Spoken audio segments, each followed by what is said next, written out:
Hello everyone, कैसे हैं आप लोग। आई होप आप सभी बहुत अच्छे से होंगे। रिसेंटली नीट 2020 का रिज़ल्ट डिक्लेयर हुआ है, तो मैं आज उसी के बारे में बात करना चाहती हूँ। रिज़ल्ट बहुत ही इंटरेस्टिंग रहा है। आई थिंक बच्चों को काफ़ी टाइम मिल गया रिवीजन के लिए, मे बी शायद इस वजह से कट ऑफ काफ़ी हाई गई है। आप सबको अच्छे से पता है, जो रैंक जिसकी 1 आई है, इवन रैंक 2 की भी पूरे फुल मार्क्स आए हैं, 720 आउट ऑफ 720।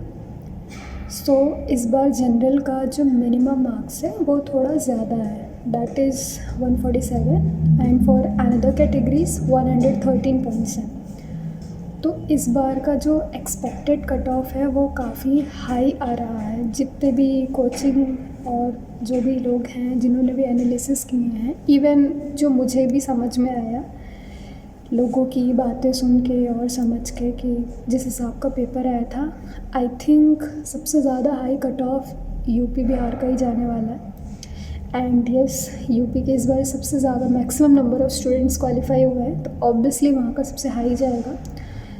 जनरल कैटेगरी के लिए अप्रॉक्स 600 प्लस जाने की पूरी उम्मीद है and for OBC 590 plus.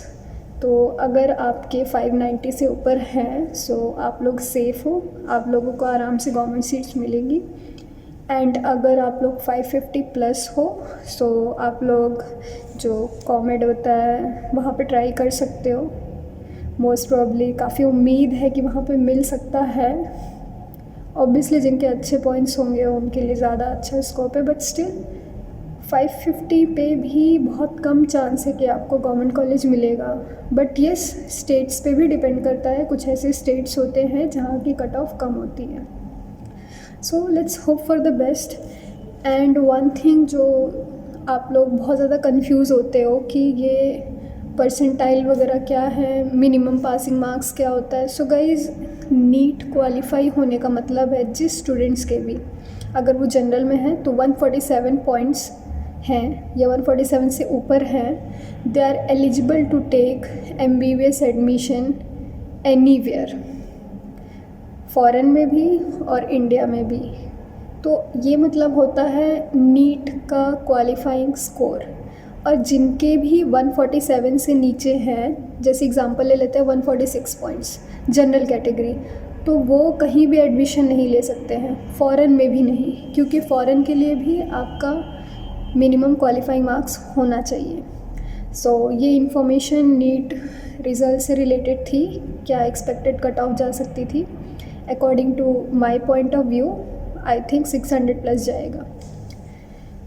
Okay, secondly आप लोग कई बार मैं क्या ही बोलूँ, बार बार मुझे सेम क्वेश्चन मिल रहा है, बार बार सेम क्वेरीज़ आ रही है मेरी यूनिवर्सिटी के लिए जहाँ मैं स्टडी करती हूँ, कज़ान फेडरल यूनिवर्सिटी में, कि दी ये बायलिंगुअल है या इंग्लिश है। गाइस, मैं एक बार और आपको बता देती हूँ, अगर कोई भी एजेंट बोल रहा है कि ये बायलिंगुअल यूनिवर्सिटी है तो ये गलत बात है। ये कम्प्लीटली इंग्लिश है from first year till 6th year. ये लोग आपको फर्स्ट ईयर में रशियन लैंग्वेज पढ़ाएंगे, क्योंकि हॉस्पिटल इंटरेक्शन में हमें रशियन लोगों से इंटरेक्ट करना होगा और हर किसी को इंग्लिश नहीं आती है। ये लोग हमें रशियन लैंग्वेज सिखाएंगे, बट हमारी जो स्टडीज़ हैं वो कंप्लीट इंग्लिश में होगी, रशियन लैंग्वेज में नहीं होगी। तो ये बात आप लोग एकदम क्लियर रखें। और जो भी बच्चे मुझे बार बार बोल रहे हैं कि ये एजेंट ऐसा बोल रहा है, वो एजेंट वैसा बोल रहा है, उस चीज़ के लिए मुझे बस एक बात बोलनी है, एजेंट यहाँ MBBS नहीं कर रहे हैं, स्टूडेंट्स कर रहे हैं। इट्स नॉट अबाउट जस्ट कफो। आप किसी भी यूनिवर्सिटी पे जा रहे हो तो बेटर है वहाँ के स्टूडेंट से आप पहले क्लियर कर लो कि ये बायलिंगुअल है या इंग्लिश है, क्योंकि most of the Russian universities bilingual होती है। ये जो एजेंट बहुत ही ज़्यादा ऐड करते रहते हैं, 10 लाख पैकेज पे पूरा MBBS कोर्स, 15 लाख पे, 20 लाख पे, तो उसका स्पेशली अच्छे से देख के जाना, क्योंकि ऐसी यूनिवर्सिटीज़ मोस्टली बायलिंगुअल होती हैं, इंग्लिश नहीं होती है। ये लोग आपको क्लियर इन्फॉर्मेशन नहीं देते हैं। आप जब वहाँ यूनिवर्सिटी जाते हो, स्टडी करते हो, और 3rd ईयर के बाद आपको फिर सारी चीज़ें रशियन में मिलने लगती है, एंड देन आप परेशान होते हो, या तो इंडिया चले जाते हो या फिर दूसरी यूनिवर्सिटी में ट्रांसफ़र के लिए परेशान होते हो। ट्रांसफ़र भी एक वन ऑफ द ऑप्शन है, बट ट्रांसफ़र लेने के लिए आपके सब्जेक्ट्स सेम होने चाहिए। अगर मैं एक यूनिवर्सिटी में पढ़ रही हूँ और मुझे दूसरी यूनिवर्सिटी में ट्रांसफ़र लेना है तो उसके लिए मेरे इस यूनिवर्सिटी के सब्जेक्ट और उस यूनिवर्सिटी के सब्जेक्ट सेम होने चाहिए, क्योंकि हर यूनिवर्सिटी के सब्जेक्ट्स जो हम किस ईयर में क्या सब्जेक्ट पढ़ रहे क्या नहीं पढ़ रहे वो सेम नहीं होते हैं। तो इस बात का भी आपको ख़ास ध्यान रखना है। तो ये दिमाग में मत लेके चलना कि कोई नहीं अभी कहीं भी एडमिशन ले लेते हैं बाद में ट्रांसफ़र ले लेंगे, तो ये आप पे भारी पड़ेगा बाद में। सो प्लीज़ सोच समझ के एडमिशन लो। एंड यस, आप लोग बार बार पूछ रहे हो कफ़ू के एडमिशन के लिए। मुझे नहीं पता कौन एजेंट आपको क्या बोल रहा है, बट कफ़ू के एडमिशन क्लोज़ हो चुके हैं इस year. Already 4 phase entrance exam हो चुके हैं, रिज़ल्ट सबके डिक्लेयर हो चुके हैं, उन स्टूडेंट्स का एडमिशन प्रोसेस चल रहा है।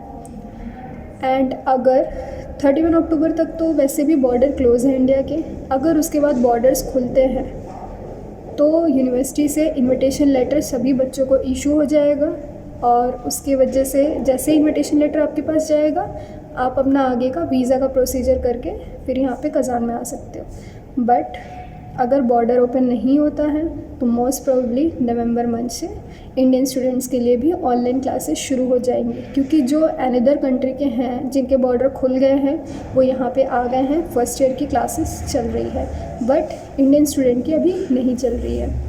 तो ये इम्पॉर्टेंट इन्फॉर्मेशन थी उन सभी स्टूडेंट्स के लिए जो फ़ॉरेन आने का प्लान कर रहे हैं।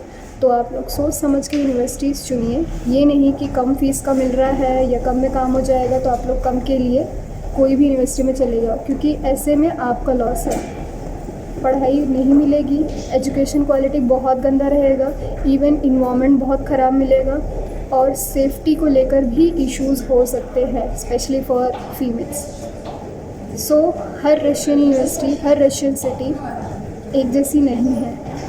एंड जितना मुझे सुनने में आया, मेरे भी फ्रेंड्स हैं बहुत सारे जो अनदर यूनिवर्सिटीज़ में भी हैं अलग अलग जगह, कज़ान से अच्छी जगह कोई नहीं है।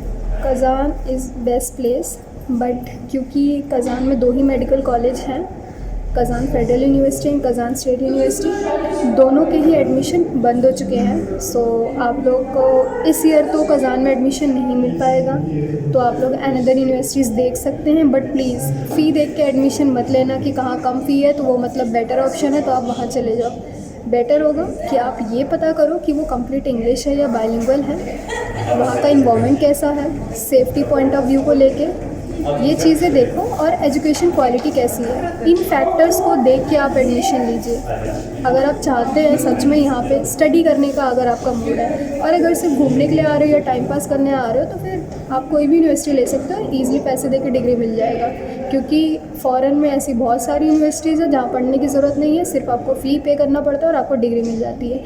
एंड मैक्सिमम ये वही यूनिवर्सिटीज़ होती हैं जो 10-12 लाख में आपका पूरा कंप्लीट MBBS करा देती हैं। तो प्लीज़ इन सब चीज़ों को देखते हुए डिसीजन लीजिए कि कहाँ जाना चाहिए। ये आपका खुद का डिसीजन होना चाहिए। आपको मेरे से या किसी एजेंट से पूछने की ज़रूरत नहीं पड़नी चाहिए कि कौन सा कॉलेज चुनें। आपको बेटर पता है कि आप क्यों आना चाह रहे हो यहाँ पे, क्या रीज़न है।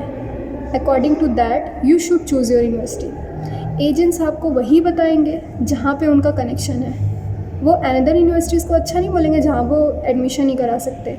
और हर यूनिवर्सिटी का अपना अलग अलग एजेंट्स है जो जिन्होंने बना रखा है कि हम ये X एजेंट है जो इतनी यूनिवर्सिटी से कनेक्टेड है, ये Y एजेंट है जो इतनी यूनिवर्सिटी से कनेक्टेड है। मैं किसी का नाम नहीं लेना चाहूँगी। सो इस तरह से इनका काम चलता है। तो आप लोग अपना स्टडी को देखते हुए देखो कि आप बेसिकली किस रीज़न से यहाँ पे आ रहे हो, उसके अकॉर्डिंग आप डिसीजन लो। आई होप जो मैंने ये बात बोली है वो आपके लिए हेल्पफुल होगी एंड आप इसके अकॉर्डिंग अपना यूनिवर्सिटी खुद चूज़ करोगे। Okay, bye bye, take care, हंसते रहो, मुस्कुराते रहो, लिव योर लाइफ। क्या पता कल हो ना हो।